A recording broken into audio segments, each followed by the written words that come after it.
ଆପଣଙ୍କ ସହିତ ବି ଏମିତି କିଛି ଗଡ଼ବଡ଼ ହେଉଥିବ ଯାହା ଆଜି ମୋ ସହିତ ହେଲା। ଆଜି କିଛି ମୋର ଚାଉଳ ମାନେ ଭାତ ବଳି ଯାଇଥିଲା, ତ ଭାତ ବଳିଲେ ପ୍ରାୟ ପଖାଳ ହେଇଯାଏ, ନହେଲେ ଫ୍ରାଏ ରାଇସ୍ ହେଇଯାଏ କି ବଡ଼ା ହେଇଯାଏ। ତ ଆଜି ମୁଁ ତ ଭାବିଲି ଆଜି କିଛି ନୂଆ ବନେଇବା ଭାବିକି ସେଠି ସେଜୱାନ୍ ସସ୍ ସୋୟା ସସ୍ ଗୋଳେଇ ଦେଇଥିଲି।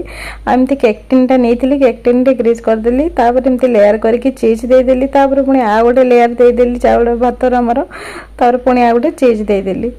ଚିଜ୍ ଦେଇ ସାରିଲା ପରେ ଏଇଠି ଦେଖନ୍ତୁ ଟିକେ ଧନିଆ ପତ୍ର ଆଉ ଚିଲି ଫ୍ଲେକ୍ସକୁ ଟିକେ ଏମିତି ପକାଇଦେଲି, ଟିକେ ଭଲ ଦେଖାଯିବ ଆଉ ଟିକେ ଭଲ ଲାଗିବ ବୋଲି। ଆଉ ସାଇଡ଼ରେ ଯେଉଁ ଫାଙ୍କା ଥିଲା ଆଉ ଟିକେ ଚିଜ୍ କାଢ଼ିକି ଦେଇଥିଲି। ଆଉ ଏଇଠି ମୁଁ କଡ଼େଇକୁ ଅଲରେଡ଼ି ଗରମ କରିକି ରଖିଦେଇଥିଲି, ଆଉ ଲୋ ଫ୍ଲେମ୍ରେ ଆମେ ୟାକୁ 15 ମିନିଟ୍ ପର୍ଯ୍ୟନ୍ତ ମୁଁ ବେକ୍ କରିଥିଲି। ଦେଖନ୍ତୁ ବହୁତ ହି ୟମି ଦେଖାଯାଉଥିଲା, ତ ମୁଁ ଭାବିଲି ୟାକୁ କ'ଣ ପାଲଟେଇ ପାରିବା। ତ ପାଲଟେଇଲା ବେଳକୁ ସେ ଏମିତି କିଛି ଦେଖାଗଲା। ମୁଁ କହିଲି ତ ତଳ ପଟଟା ଠିକ୍ ସେ ଦେଖାଗଲାନି। ମୁଁ କହିଲି ୟାକୁ ପୁଣି ନେକ୍ସଟ ପ୍ଲେଟ୍ରେ ମୁଁ ପାଲଟେଇବା ପାଇଁ ଚାହିଁଲି। ତ ନେକ୍ସଟ ପ୍ଲେଟ୍ରେ ପାଲଟେଇଲା ବେଳେ ସେ କ'ଣ ହେଇଛି, ଚିଜ୍ ସବୁ ଏଇ ପ୍ଲେଟ୍ରେ ଲାଗିଯାଇଛି ଆଉ ଭାତ ସବୁ ଏମିତି ରହିଯାଇଛି।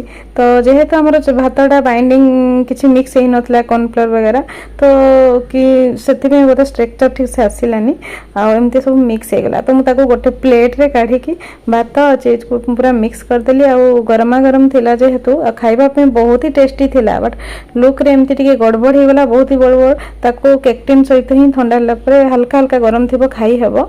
ଆଉ ଏମିତି ବି ଗୋଟେ ପ୍ଲେଟ୍ରେ କାଢ଼ିକି ଖାଇପାରିବେ, ଯେଉଁଟା ବହୁତ ଟେଷ୍ଟି ଥିଲା। ନିହାତି ୟାକୁ ଟ୍ରାଏ କରିପାରିବେ ଆପଣ ଚାହିଁଲେ, କିନ୍ତୁ ମୋର ଲୁକ୍ସରେ ଟିକେ ଗଡ଼ବଡ଼ ହେଇଯାଇଥିଲା, ଯେଉଁଟାକି ମୋତେ ବହୁତ ହି ହସ ହିଁ ଲାଗିଲା। ଧନ୍ୟବାଦ।